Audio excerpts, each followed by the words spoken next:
Bienvenue à bord, ici je réponds aux questions de la semaine pour les gens qui sont dans ma formation du conflit à la conversation. Comment améliorer ses relations amoureuses en transformant les disputes en discussions constructives et bienveillantes. Alors, la première question, c'est comment faire quand quelqu'un dit avoir des valeurs, mais agit à l'opposé. Dans cette situation, j'imagine que ton ou ta chérie a fait des choses qui vont à l'encontre de ce que cette personne prône comme étant ses valeurs. Ce qu'il faut comprendre, c'est qu'une valeur, c'est abstrait. Peut-être que j'ai une valeur respect. Beaucoup de gens ont cette valeur-là. Mais concrètement, ça veut dire quoi le respect? Est-ce que ça veut dire que je me respecte en te rentrant dans le lard quand tu fais quelque chose qui me plaît pas? Ou est-ce que ça veut dire que je te respecte en étant bienveillant quand je te dis que quelque chose ne me convient pas? Et c'est là où le bas blesse, c'est que la valeur, c'est abstrait. Et c'est le comportement qu'on va observer qui, lui, est concret. Et donc, on peut interpréter un comportement de différentes manières. Par exemple, j'ai un voisin qui considère que c'est un total manque de respect de tondre sa pelouse entre midi et 2, mais il considère pas du tout que c'est un manque de respect de laisser fumer son vieux 4x4 qui a 30 ans et d'enfumer toute la rue pendant 25 minutes. Donc, en termes d'action concrète, il y a une action qui juge comme étant respectueuse et donc conforme à ses valeurs quand ça l'arrange lui, mais irrespectueuse quand ça ne l'arrange pas. Donc c'est vraiment une question d'interprétation et pour résoudre ce problème, il faut non pas parler à la personne de ses valeurs, parce que ça va mettre de l'huile sur le feu, ça va préparer le terrain du conflit. Il faut plutôt parler à la personne de l'action concrète qu'elle est en train de faire et de ce que ça te fait à toi au niveau de tes émotions, au niveau de tes contraintes. Est-ce que ça t'oblige à faire un effort supplémentaire à cause de son comportement? Est-ce que ça t'empêche de faire quelque chose que tu aimerais bien pouvoir faire? Par exemple, peut-être que ça te fait perdre du temps, ça t'oblige à faire un détour, ou peut-être que ça t'empêche de passer une soirée tranquille. Tu vois, parle du comportement, parle de ce que tu ressens, parle des conséquences concrètes que ce comportement a sur toi et parle de tes besoins. Et donc pour ça, dans la formation, tu peux t'appuyer sur clarifier les besoins, sur comment parler de ses émotions et tu peux t'appuyer aussi sur le chapitre nettoyer le langage pour dire les choses de manière saine et respectueuse tout en étant ferme et efficace. Deuxième question, comment faire pour ne pas vivre les émotions de la personne qu'on aime? Est-ce qu'il faut qu'on mette une distance émotionnelle? Est-ce qu'il faut qu'on fasse semblant? En fait, la réponse, elle est dans la clarification du problème. À qui appartient le problème? Prenons un exemple. Je suis quelqu'un d'hypersensible, d'hyper empathique et ma chérie a passé une journée pourrie. Elle rentre à la maison, c'est pas de sa faute, mais elle est d'une humeur exécrable. Donc elle a des émotions très fortes et moi je vais les ressentir. Donc comment faire pour ne pas les vivre? Alors concrètement, c'est pas trop possible de pas les vivre. Donc la bonne question, c'est comment les vivre d'une manière saine pour pas que ça passe une soirée horrible. Donc le premier truc à faire, c'est de bien comprendre qui a le problème. À la base, c'est l'autre personne, dans mon exemple, qui a un problème. C'est elle qui a passé une journée pourrie, c'est elle qui est d'une humeur massacrante.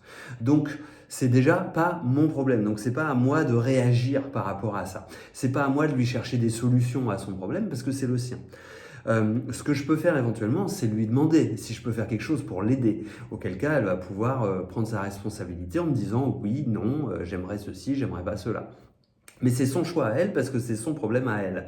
Si je commence à essayer d'imposer ma solution, je me positionne en sauveur, je la prive de sa responsabilité et ça risque de générer d'autres problèmes par la suite. Le deuxième truc dans cette question, c'est que peut-être que son émotion, elle vient réveiller une émotion similaire qui existe déjà chez moi. Imaginons qu'elle est super énervée. Peut-être que moi, j'ai quelque chose en ce moment dans ma vie qui m'énerve aussi. Ça n'a peut-être rien à voir avec la relation amoureuse, hein, c'est peut-être au boulot ou par rapport à des potes ou de la famille ou un problème perso. Mais en tout cas, j'ai un truc qui est énervé. J'ai tendance à le balayer un peu sous le tapis, donc je m'en préoccupe pas trop, j'essaie de l'oublier.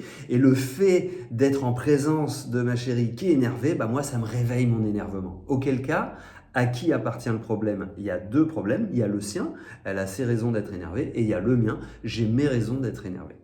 Donc, quel que soit le cas de figure, ça va être la même solution, c'est-à-dire que je vais devoir prendre en charge mes émotions pour pas que ça clash entre nous, pour pas que je défoule mes émotions désagréables sur elle, pour pas que je subisse ces émotions désagréables non plus, ce qu'il faut que je fasse, c'est que j'utilise l'exercice qui est dans la formation, vider la cocotte, les autres exercices comme la cohérence cardiaque, des techniques de centrage, de méditation, de pleine conscience, et vraiment tous ces outils-là, la technique du journal et surtout la technique de vider la cocotte, parce que celle-là, c'est un vrai couteau suisse et ça va te permettre de te débarrasser de cet excédent émotionnel que tu ressens, que ce soit les émotions de l'autre que tu as absorbées ou que ce soit tes propres émotions que l'autre a réveillées. Donc utilise ces techniques-là d'abord et une fois que ton propre état émotionnel est redevenu un peu plus paisible, un peu plus serein, plus équilibré, là tu vas pouvoir éventuellement te positionner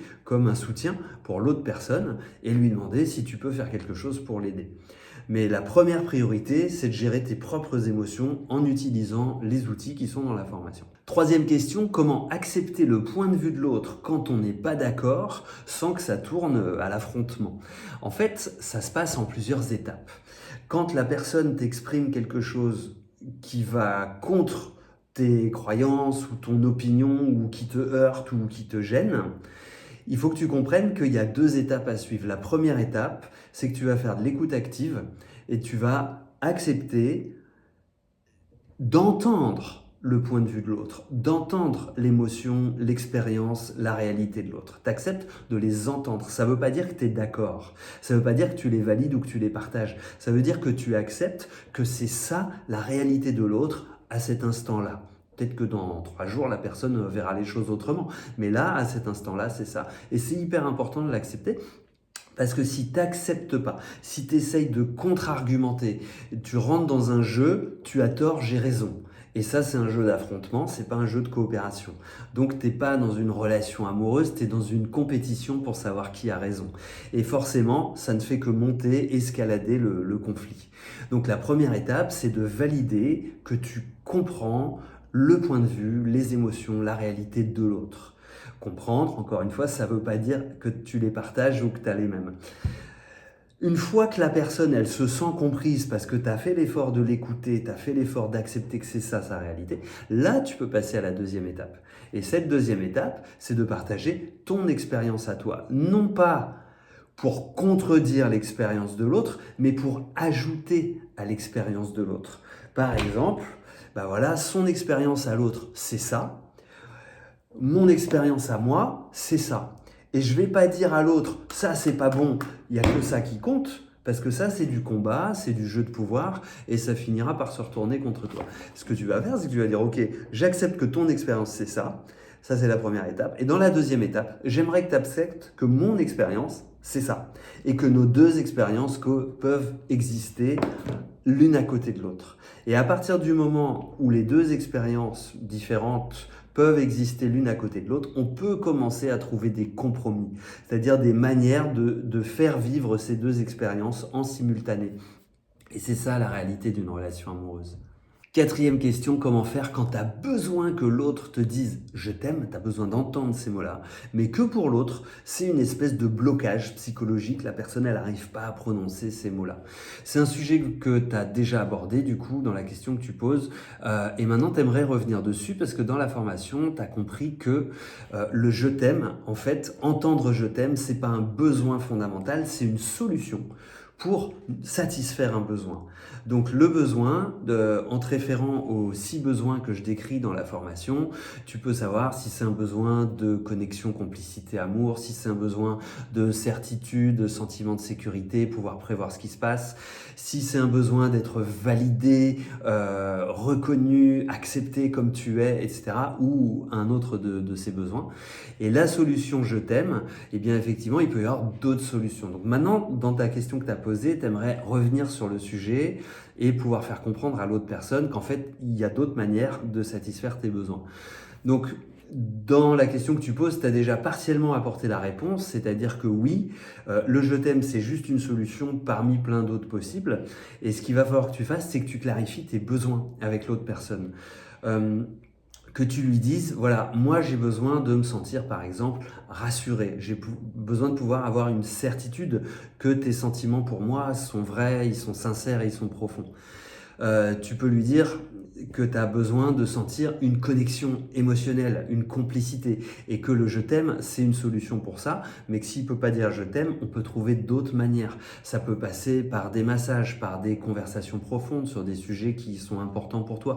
Ça peut passer par du temps de qualité que vous passez ensemble, à aller marcher dans la nature ou faire une activité qui vous plaît tous les deux.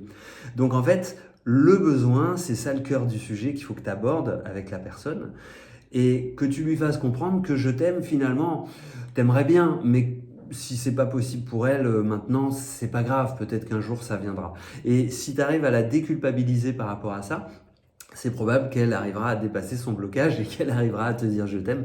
Peut-être pas immédiatement, mais dans les semaines ou les mois qui viennent, c'est tout à fait possible. C'est des choses que j'ai déjà vues dans les accompagnements. Si tu regardes cette vidéo et que tu fais pas partie de la formation, si ça t'intéresse d'en savoir plus sur les méthodes pour passer du conflit à la conversation, tu as juste à cliquer dans la description de cette vidéo. Il y a un lien qui t'emmène directement sur mon site.